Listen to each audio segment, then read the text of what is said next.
When we think about this matchup, when we think about the competitiveness between these two sides, they're kind of both sides that are still trying to find an identity, to understand who they are. And this really, to me, is a match that, depending upon how it goes for either side, I think both would be comfortable walking away with a draw and washing their hands and being like, we can kind of go forward with our season now. Mm-hmm. But the team that loses is going to have some really tough questions to answer. Yeah. Well, I mean, we're already going through it. I know that they're going through it. Any result here is going to exacerbate the bad for the other, right? Yeah.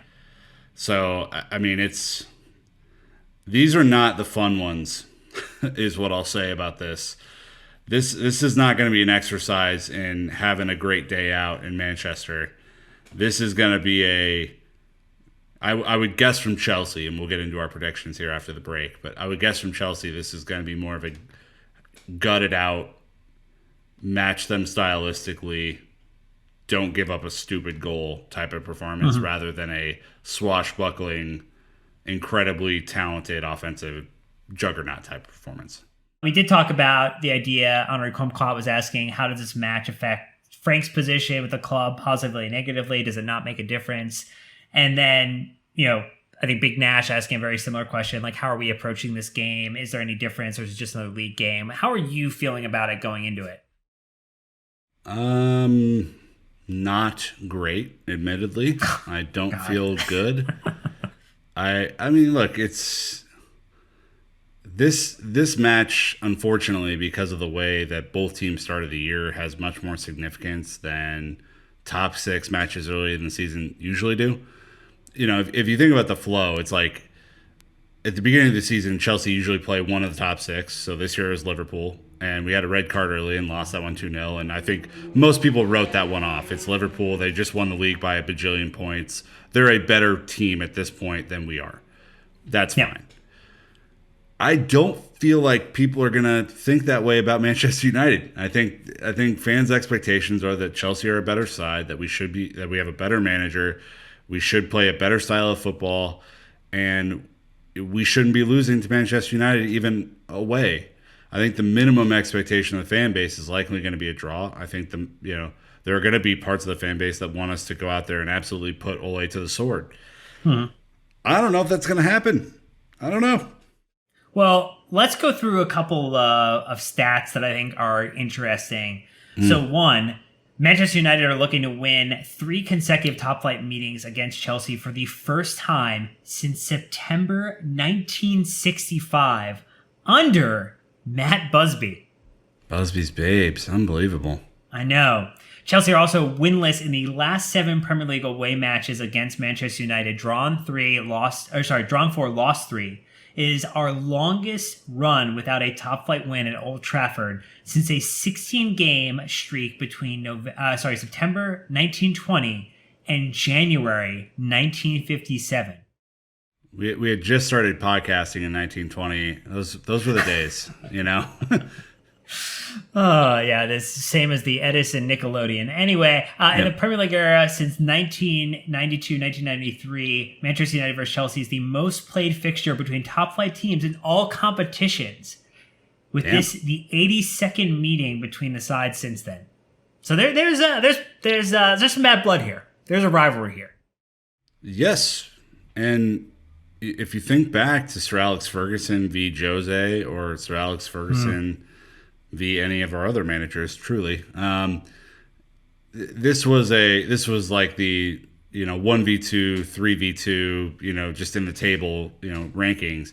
This is a premier upper echelon match in most Premier League seasons. Again, when you look at both of these teams, it feels a little bit like a false dawn right now. It feels a little bit like we mentioned in the last one, a little bit of imposter syndrome for both teams, a little bit of still trying to work through some of the new additions, still trying to work through the coronavirus impacts to both teams, still trying to work through what is admittedly the dumbest idea ever, and that's having international breaks in the middle of a pandemic that don't matter.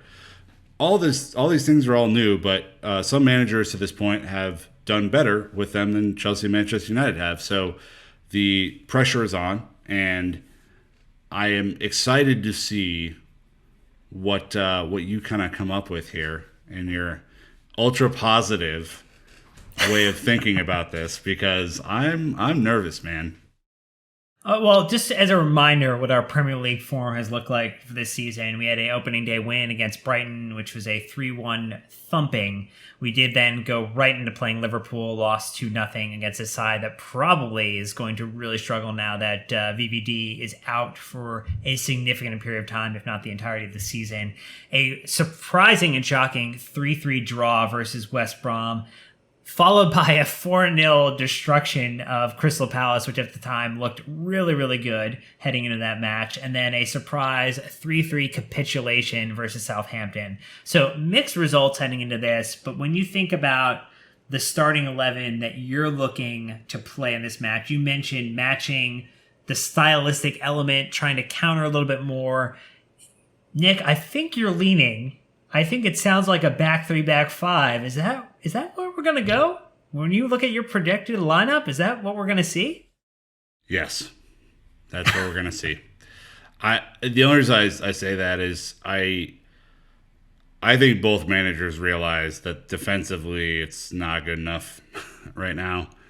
Now, you could argue that Chelsea have a far higher ceiling than United do, and that Chelsea may turn it around defensively quicker than United can, because our star signing defensively is a left back in Ben Chilwell, who looks absolutely like the business right now, and theirs is is Harry Maguire. So that being said, I do think they're going to play a back five. And I think that because I believe Telles is more of a wing back than he is a pure left back, especially in the Premier League, when you have a Pulisic potentially or a Werner or anyone down the right-hand side that can maybe cause him trouble. So my lineup is going to go something like this.